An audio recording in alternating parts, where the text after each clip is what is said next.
Hello नमस्कार, मैं doctor Rajneesh Kumar आप सभी का एक बार फिर से हार्दिक स्वागत करता हूं। आज के वीडियो लेक्चर में हम बात करेंगे केवीएस पीजीटी हिंदी के पाठ्यक्रम में लगी हुई पुस्तक अभिव्यक्ति और माध्यम के अंतर्गत जो भी एक टॉपिक लगा हुआ है, कैसे बनती है कविता।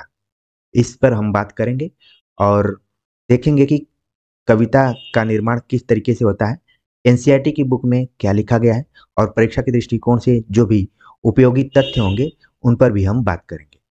वैसे हमने इससे पहले अभिव्यक्ति और माध्यम नामक पुस्तक को आधार बनाकर कई वीडियो लेक्चर अपलोड किए हैं। उम्मीद है कि आप समय निकालकर उनको जरूर देखेंगे और अपनी तैयारी में एक मजबूत कदम आगे बढ़ाएंगे। तो हम बात करते हैं कि कैसे बनती है कविता। इस पाठ में आपको पढ़ना है कविता क्या है, कविता कैसे बनती है, कविता में शब्दों का चयन, कविता में बिंब और छंद, कविता की संरचना, कविता के घटक। तो शुरुआत में इंट्रोडक्शन से ही आपको पता चल जा रहा है कि शब्दों का हम शब्दों पर बात करेंगे, कविता में जो बिंब और छंद है उस पर बात करेंगे। तो थोड़ा थोड़ा रूप आपको दिखाई पड़ गया होगा कि कविता कैसे बनती है। इसमें एक लेखक का, जब एनसीईआरटी की किताब आप पढ़ेंगे तो उसमें एक लेखक का जिक्र किया गया है जो कि स्पेनिश लेखक हैं और कविता की उन्होंने परिभाषा दी है। एक चीज आपको ध्यान में रखना पड़ेगा कि कविता पर पहली बार इसे एनसीईआरटी में नहीं विचार किया जा रहा है। इससे पहले जो हमारा काव्य शास्त्र रहा है, खासतौर से भारतीय काव्य शास्त्र, उसमें कविता को लेकर विचार किया गया है। इसके अतिरिक्त आचार्य रामचंद्र शुक्ल ने कविता क्या है को लेकर विचार किया और उनके जितने भी समकालीन आलोचक थे सभी ने कविता की परिभाषा को लेकर परिभाषित किया है। तो यहाँ पर हमें देखना है कि कैसे बनती है कविता। तो कविता का निर्माण किन किन चीज़ों से मिलकर होता है। जैसे हम अगर कोई महल बनाते हैं, घर बनाते हैं, तो उसके पहले कुछ छोटे छोटे आपके पास अ, तथ्य होते हैं, वस्तुएं होती हैं, उनको मिलाकर फिर हम निर्मित करते हैं। तो कविता में भी वही है। स्पेनिश लेखक लुइस बोर्खेस लिखते हैं कि कविता कोने में घात लगाए बैठी है, यह हमारे जीवन में किसी भी क्षण बसंत की तरह आ सकती है। यानी कि वैसे तो माना जाता है कि कविता वही लिखता है जो जन्मजात प्रतिभा वाला होता है, लेकिन यहाँ पर देखिए लुइस लुइस बोर्खेस लिखते हैं कि कविता कोने में घात लगाए बैठी है, यह हमारे जीवन में किसी भी क्षण वसंत की तरह आ सकती है। यहाँ पर इन्होंने बसंत ऋतु से ही तुलना की एक तरीके से सकारात्मक तौर पर। तो इस कोटेशन को आपको ध्यान में रखना है। आगे और बात करेंगे तो चीजें क्लियर होंगी। वाचिक परंपरा के रूप में जन्मी कविता आज लिखित रूप में मौजूद है। यहाँ पर आपको ध्यान में रखना है, एक कविता जो कि लोग बोला करते थे, जो कि वाचिक परंपरा के अंतर्गत थी, आज वो एक कविता क्या है, मुद्रित रूप में हो गई है। इसको लेकर अज्ञेय और मुक्तिबोध दोनों ने काफी विचार किया है कि वाचिक परंपरा की कविता और जो मुद्रित परंपरा की कविता रही है, दोनों में क्या खास अंतर रहा है। अगर कविता की शुरुआत की बात करें तो वाचिक परंपरा के रूप में इसका जन्म हुआ, लेकिन आज ये लिखित रूप में भी मौजूद है। उसके साथ ही यह मौजूद है यह सवाल कि कविता क्या है।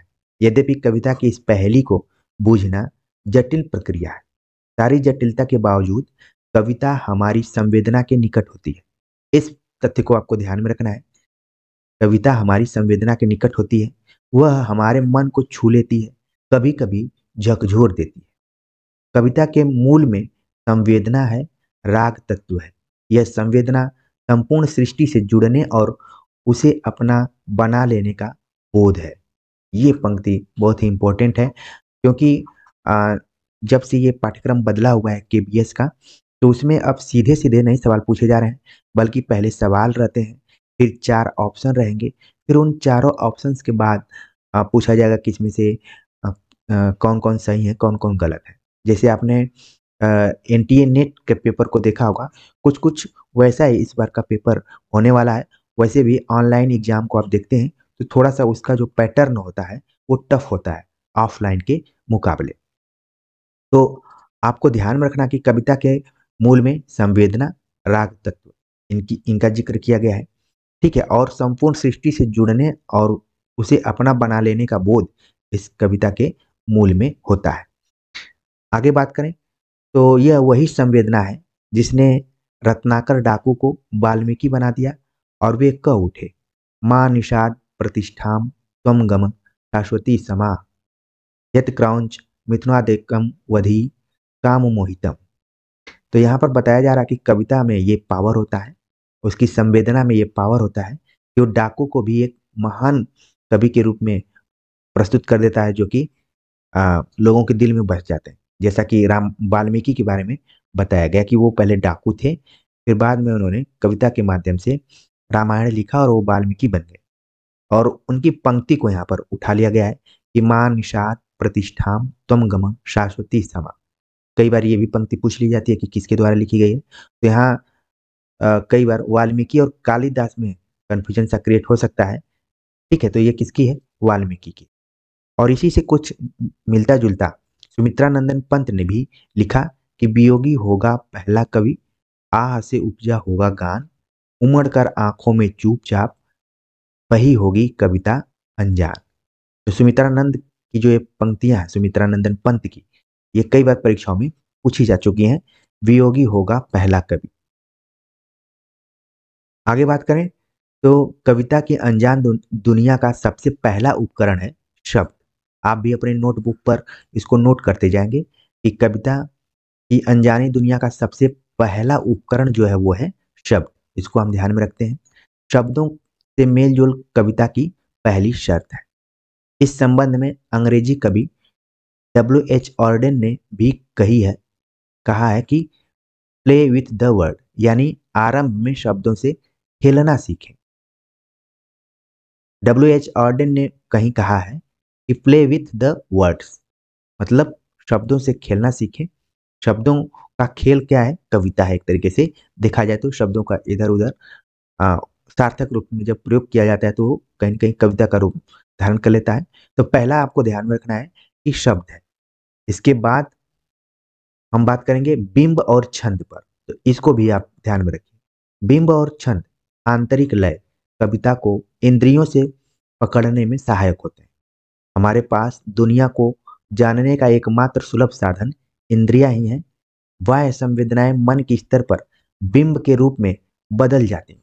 कुछ विशेष शब्दों को सुनकर अनायास मन के भीतर कुछ चित्र कौंध जाते हैं। तो दूसरा नंबर पर बिंब और छंद को आपको ध्यान में रखना पड़ेगा। आगे बताया जा रहा है कि ये स्मृति चित्र ही शब्दों के सहारे कविता का बिंब निर्मित करते हैं। सुमित्रानंदन पंत कविता के लिए चित्र भाषा की आवश्यकता पर बल दिया है। सुमित्रानंदन पंत ने चित्र भाषा पर जोर दिया है और चित्र भाषा को ही बिंब कई बार बोल दिया जाता है, क्योंकि चित्रों या बिंबों का प्रभाव मन पर अधिक पड़ता है। दृश्य बिंब अधिक बोधगम्य होते हैं क्योंकि देखी हुई हर चीज हमें प्रभावित करती है। कविता की रचना करते समय शुरुआत में धीरे धीरे दृश्य और श्रव्य बिंबों की संभावना तलाश करनी चाहिए। ये बिंब सभी को आकृष्ट करते हैं।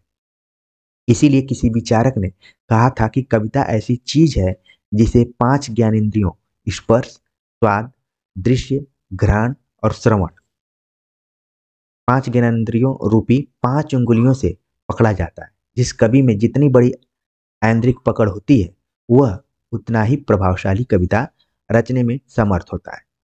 तो अभी तक तो हम लोग कविता पढ़ते थे, कविता क्या है, शब्दार्थो सहितो काव्यम, इस तरीके से हम लोग पढ़ा करते थे। यहाँ पर इस चैप्टर के माध्यम से ये जानने को मिल रहा है कि पहला जो पॉइंट होना शब्द, दूसरे पॉइंट की बात हम किए तो बिंब, और इसके बाद जो तीसरा होगा वो छंद होगा। बिंब के बारे में बात किया जा रहा है कि जितना जिस कवि में बिंब को ग्रहण करने की क्षमता या फिर पाठक को ग्रहण कराने की क्षमता ज्यादा होगी वो कवि उतना ही बड़ा होगा। इसलिए आप जब देखेंगे तो शमशेर बहादुर सिंह को बिंब के तौर पर ज्यादा जाना जाता है। उनके कविताओं में बिंब का विधान ज्यादा है। और केदारनाथ सिंह ने एक पुस्तक भी लिखी आधुनिक हिंदी कविताओं में बिंब।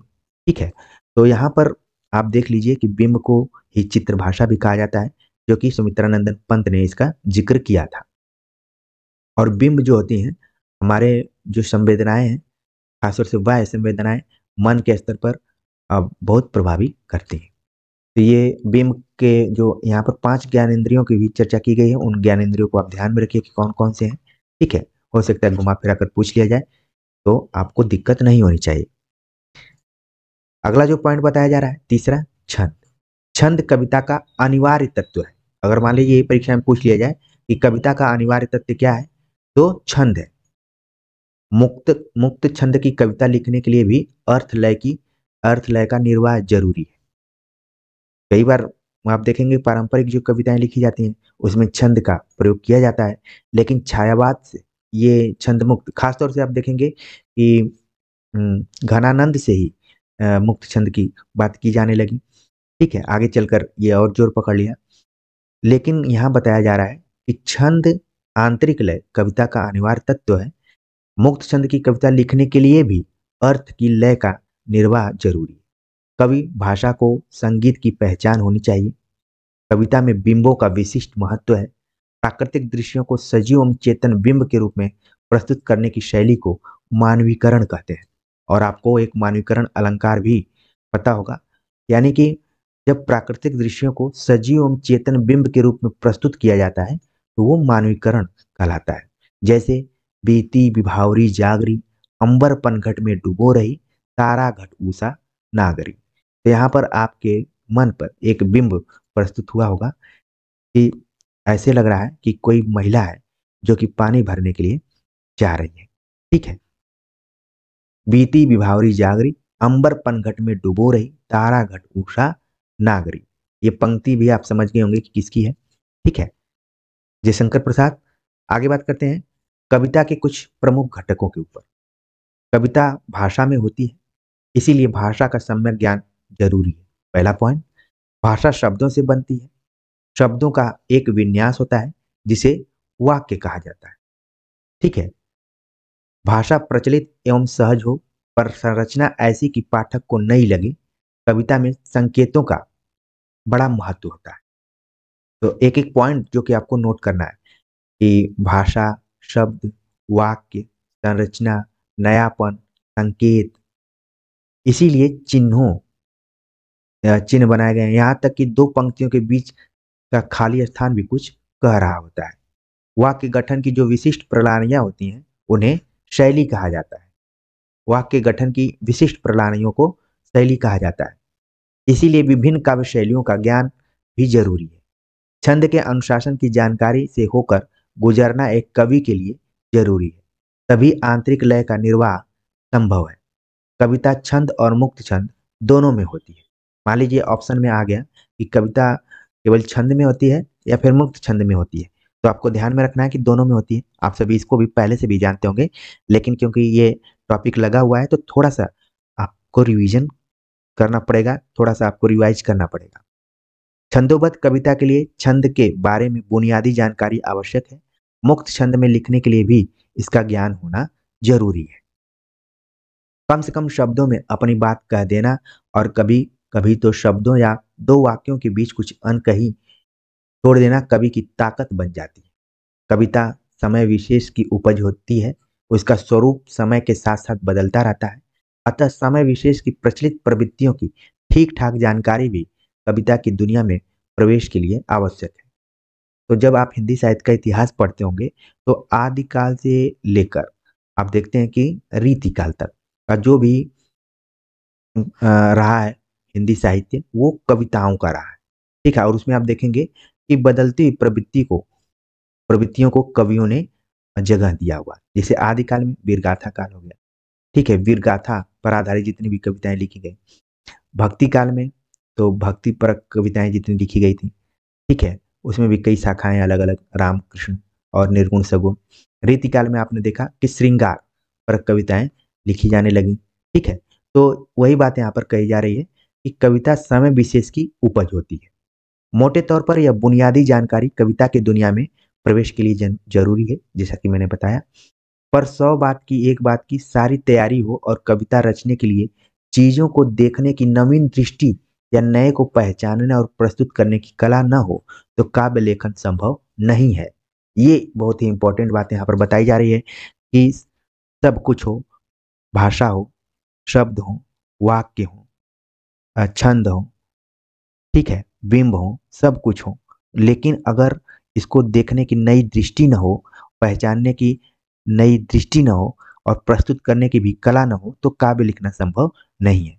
भारतीय विचारकों ने इसी को प्रतिभा कहा है। और प्रतिभा की जब भी चर्चा होती है तो आपके दिमाग में काव्य हेतु आ जा रहा होगा, ठीक है, जिसकी संख्या कुल 3 है। यह प्रतिभा प्रकृति प्रदत्त होती है और हर आदमी में किसी न किसी रूप में मौजूद होती है। किसी नियम या सिद्धांत के अनुसार इसे पैदा नहीं किया जा सकता। निरंतर अभ्यास और परिश्रम के द्वारा विकसित अवश्य किया जा सकता है। इसीलिए आपने देखा होगा कि अ, काव्य हेतुओं में भी प्रतिभा को सबसे इम्पोर्टेंट माना गया है। अब मान लीजिए इंटरव्यू में भी आपसे पूछ लिया जाता है कि प्रतिभा को ही क्यों महत्वपूर्ण माना गया है, तो यहाँ पर आप बता सकते हैं कि ये प्रकृति प्रदत्त होती है। आदमी किसी न किसी रूप में प्रतिभा आदमी के अंदर मौजूद रहती है। किसी नियम या सिद्धांत के अनुसार इसे पैदा नहीं किया जा सकता, लेकिन अभ्यास और परिश्रम के द्वारा इसको विकसित किया जा सकता है। इसमें मैं आपको काव्य हेतुओं की तरफ ले जाना चाह रहा हूँ, इसमें अभ्यास को भी रखा गया है। ठीक है। जहाँ तक कविता का सवाल है, शब्दों का चयन, उसका गठन और भावानुसार लयात्मक अनुशासन वे तत्व हैं जो जीवन के अनुशासन के लिए जरूरी हैं, भाषा सीखने में तो मददगार हैं ही। ठीक है, तो यहाँ पर उन्हीं सारी चीज़ों का जिक्र हो गया जिनके बारे में हम पहले भी बता रहे थे। शब्दों का चयन, उसका गठन और भाव के अनुसार लयात्मक अनुशासन से प्रस्तुत करना। ठीक है, कविता की ये कुछ ऐसी विशेषताएं हैं जो कविता रचना भले न सिखाए, लेकिन इन्हें जानना कविता को रचने का मजा दे सकता है और कविता को सराहने का सुख भी। ठीक, तो इस तरीके से जो अभिव्यक्ति और माध्यम में चैप्टर लगा हुआ है कि कविता कैसे बनती है, ठीक है, तो उसके बारे में हमने बात कर लिया और जो भी महत्वपूर्ण तथ्य थे उन तथ्यों को भी हमने प्रस्तुत करने का प्रयास किया, ताकि एक दो सवाल भी यहाँ से उठ जाएं तो आप उसको आराम से सॉल्व कर लें। आपको लगे कि हमने पढ़ा था कि कैसे बनती है कविता। तो उम्मीद है कि ये भी लेक्चर आप सभी को समझ में आ गया होगा और जो भी महत्वपूर्ण चीज़ें रही होंगी उनको अपने नोटबुक पर आपने नोट कर लिया होगा। तो मिलते हैं एक नए टॉपिक के साथ, तब तक के लिए नमस्कार।